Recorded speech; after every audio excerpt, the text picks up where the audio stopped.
कहते हैं कि भगवान भी उन्हीं की मदद करता है जो खुद की मदद करते हैं। तो दोस्तों आइए सुनते हैं इसी बात पर एक छोटी सी कहानी एक स्वादिष्ट रेसिपी के साथ।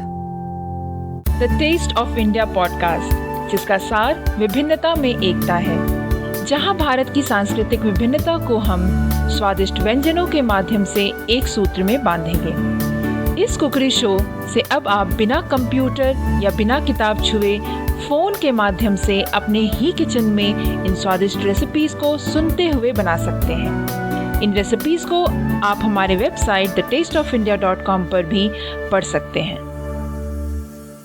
नमस्कार, the taste of India podcast के इस नए एपिसोड में मैं पूजा और मैं दिलीप आप सबका हार्दिक स्वागत करते हैं।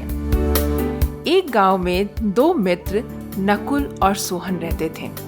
नकुल बहुत धार्मिक था और भगवान को बहुत मानता था, जबकि सोहन बहुत मेहनती था। एक बार दोनों ने मिलकर 1 बीघा जमीन खरीदी, जिससे वह बहुत फसल उगाकर अपना घर बनाना चाहते थे। सोहन तो खेत में बहुत मेहनत करता, लेकिन नकुल कुछ काम ही नहीं करता, बल्कि मंदिर में जाकर भगवान से अच्छी फसल के लिए प्रार्थना करता रहता था। इसी तरह समय बीतता गया।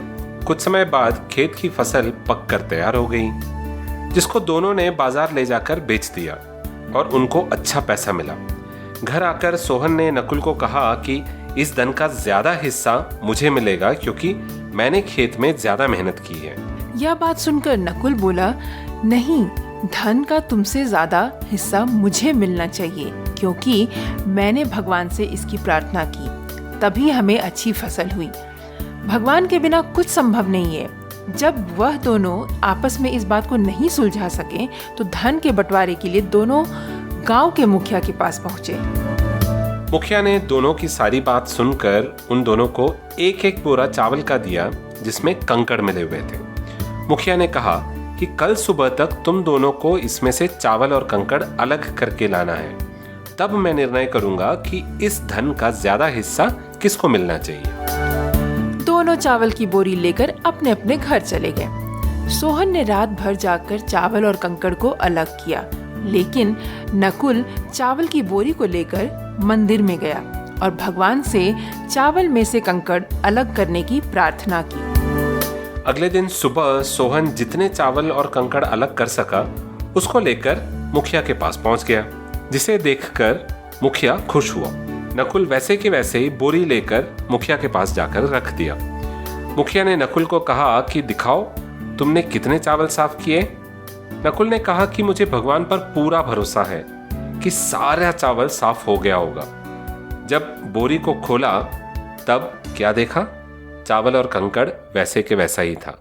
मुखिया ने नकुल को कहा कि भगवान भी तभी सहायता करते हैं जब तुम खुद मेहनत करते हो। मुखिया ने इस प्रकार से धन का ज्यादा हिस्सा सोहन को दे दिया। यह देख नकुल को सब बात समझ आ गई और अब उसने भी उसी तरीके से मेहनत करना शुरू कर दिया, और मेहनत करने के बाद इस बार फसल पहले से भी अच्छी हुई। तो इस कहानी से हमें क्या सीख मिलती है पूजा? इस कहानी से हमें दिलीप यही सीख मिलती है कि हमें कभी भी भगवान के भरोसे सिर्फ नहीं बैठनी चाहिए। भगवान तो है ही, ऑफ कोर्स वो आपको सपोर्ट करेंगे ही, पर हमें सफलता प्राप्त करने के लिए मेहनत भी जरूर करनी चाहिए। That is right. दोस्तों, मेहनत का कोई सब्स्टिट्यूट नहीं है। आप चाहे कितने ही ईश्वर विश्वासी क्यों ना हो, कितने ही आप ईश्वर पे विश्वास क्यों ना रखते हो, अगर आप मेहनत नहीं करते तो सफलता आपके पास आए ये थोड़ी मुश्किल है। सफलता प्राप्त करना हो तो मेहनत कीजिए, खूब मेहनत कीजिए, और मेहनत के साथ ईश्वर पे भरोसा रखिए और देखिए किस तरीके से सफलता आपके दरवाजे को खटखटाएगी नहीं, दरवाजा खोल के सीधे अंदर आ जाएगी। बिल्कुल सही। तो इसी बात पर फिर हम अपने अगले पड़ाव पे बढ़ते हैं। पर बढ़ने से पहले let's take a quick look at the sponsors for this episode.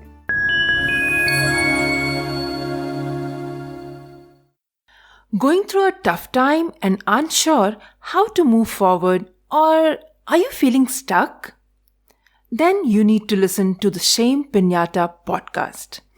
Shame Pinata Podcast is a monthly show where you can listen to inspiring stories from people who have supported themselves through tough life transitions by embracing ceremony, and also from experts in the field of self-care and ritual. You can join Colleen Thomas on the Shame Pinata Podcast on Apple Podcast, Spotify, Stitcher, YouTube, Overcast, Twitter, and on your favorite podcast player. You can learn more at shamepinata.com.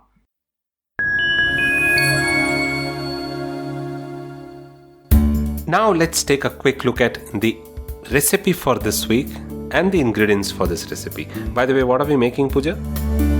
आज हम बनाने वाले हैं mango से बनी एक recipe, और उस रेसिपी का नाम क्या है आप बताओ? Mango Kesari recipe. बिल्कुल सही।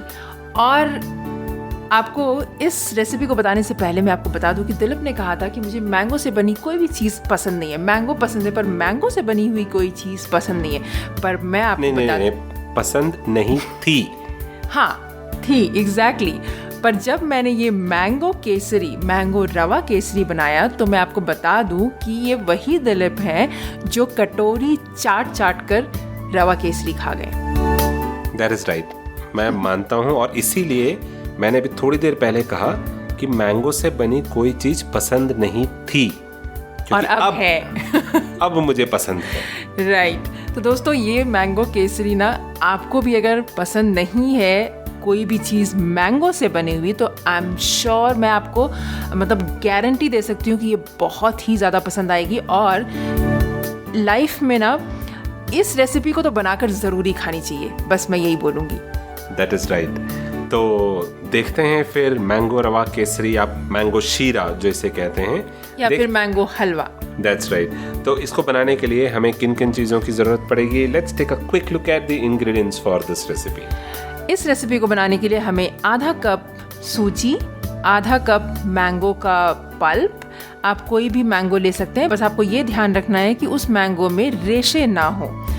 उसके अलावा हमें चाहिए 1 कप चीनी, 1.5 कप पानी, 3 इलायची जिसको हम पाउडर कर लेंगे, 1/4 कप घी, 6 से 7 ब्रोकन काजू का ले लेंगे पीसेस, और 1 टेबलस्पून हम यहाँ पर किशमिश लेंगे। किशमिश अगर आपके पास वाइट वाला यानी कि जो गोल्डन वाला होता है वो नहीं है तो आप ब्लैक रेजिन्स भी यूज़ कर सकते हैं। मैंने यहाँ पर काला वाला किशमिश यूज़ किया है क्योंकि मुझे वो बहुत ही ज़्यादा पसंद आता है। तो आपकी मर्ज़ी, आप कौन सा यूज़ करना चाहते हैं वो कर सकते हैं। Right, so the ingredients for mango rava kesari are 1/2 cup rava or semolina or suji, 1/2 cup mango pulp, 1 cup sugar, 1.5 cup water, 3 cardamom powdered, 1/4 cup ghee, 6 to 7 cashew nuts and 1 tablespoon raisins. तो आइए देखते हैं कि इस recipe को बनाते कैसे हैं। इस रेसिपी को बनाने के लिए सबसे पहले हम क्या करेंगे कि मैंगो का पल्प निकाल लेंगे और उसको हम मिक्सी में डालकर अच्छे से स्मूथ पेस्ट बना लेंगे उसका। उसके बाद एक कढ़ाई या फिर पैन लेंगे जिसमें कि हम डालेंगे 2 टीस्पून घी का, और उसके बाद उसमें हम डालेंगे जो काजू है, काजू के पीसेस वो डालेंगे और उसको हल्का सा भूरा होने तक फ्राई कर लेंगे, और उसके बाद उसको कढ़ाई से निकाल लेंगे एक प्लेट में और साइड रख देंगे। फिर हमें क्या करना है कि सेम घी में हमें डालना है किशमिश, और उसको भी हमें जब बलून जैसा वो फूल जाएगा किशमिश तब तक उसको फ्राई करेंगे, और उसके बाद हम उसे निकाल कर भी प्लेट में रखकर साइड रख देंगे।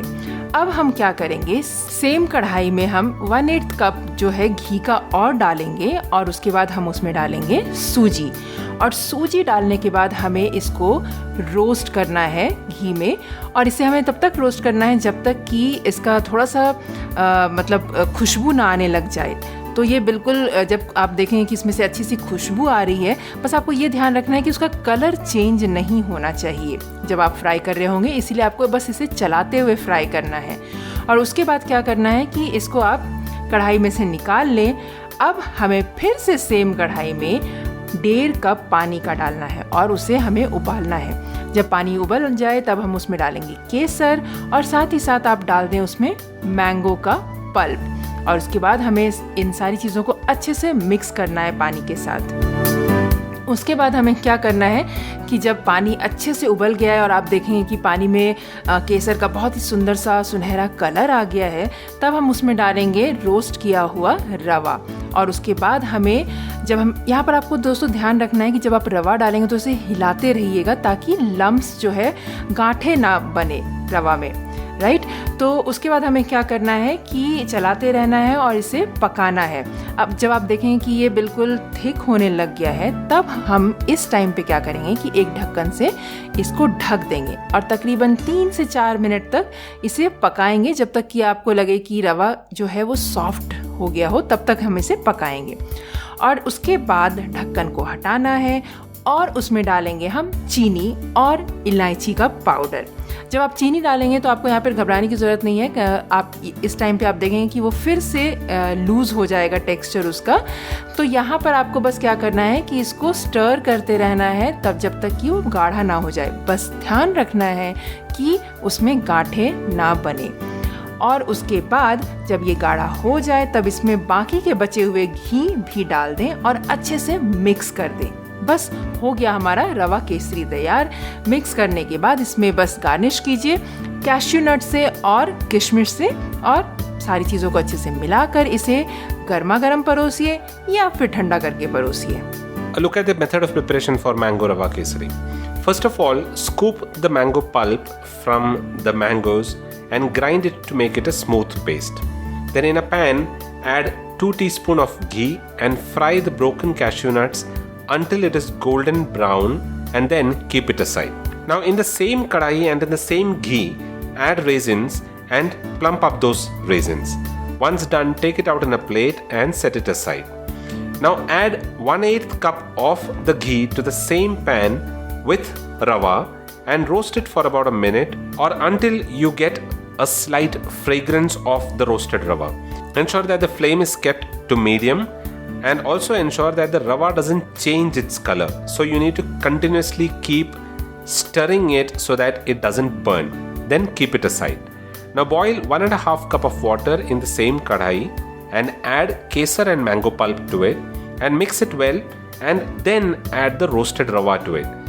While you add the roasted rava, ensure that you are stirring briskly in such a way so that it avoids forming lumps. Now once it becomes like porridge, lower the flame and cook covered until the rava is soft.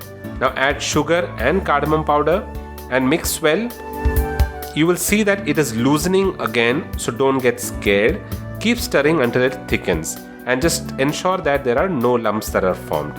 Now add rest of the ghee and mix well, and once it leaves the sides of the pan and forms a mass, add cashew nuts and raisins, mix well, and your mango rava kesari is ready to be served.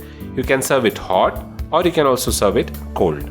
तो दोस्तों है ना बड़ी आसान सी recipe और झटपट बनने वाली। ये बहुत ही जल्दी बन जाती है, बहुत ही आसान है। और सबसे बड़ी बात है कि अगर कई बार आपको ब्रेकफास्ट में क्या बनाए समझ नहीं आ रहा, तो आपके पास अगर ये रवा केसरी है, आप रवा केसरी या तो आप बना सकते हैं या फिर इसको एक दिन पहले भी अगर बना के रख सकते हैं तो इसको रेफ्रिजरेट करके रख सकते हैं। तो नेक्स्ट डे आप इसको आराम से पूरी के साथ सर्व कर सकते हैं। यही नहीं, आप इसको बच्चों को जो है स्नैक्स में, लंच बॉक्स में आराम से देकर भेज सकते हैं। ये बहुत ही अच्छा ऑप्शन है। That is right. So is that all that we have for today's episode? That's all for today. So that is all that we have in this week's episode. I hope you enjoyed this recipe and also the short story. If you did, I am sure you'll like some of our earlier episodes as well. The Taste of India podcast is available on all podcasting platforms, including Apple Podcasts, Google Podcasts, Spotify, Stitcher, TuneIn Radio, Amazon Prime Music, JioSaavn, Gaana, Carvaan 2.0, and we are also available on the OTT platform Epic On as well. Visit thetasteofindia.com for all the show notes, the printable recipe card for this recipe, and also you'll be able to download our free cookbook with 10 tasty restaurant style fast food recipes. If you have any questions, you can comment in there and we'll respond to it there. That is all that we have for this week. We'll be back again the next week. This is goodbye from Dilip. And goodbye from Pooja. You all have a wonderful rest of the week.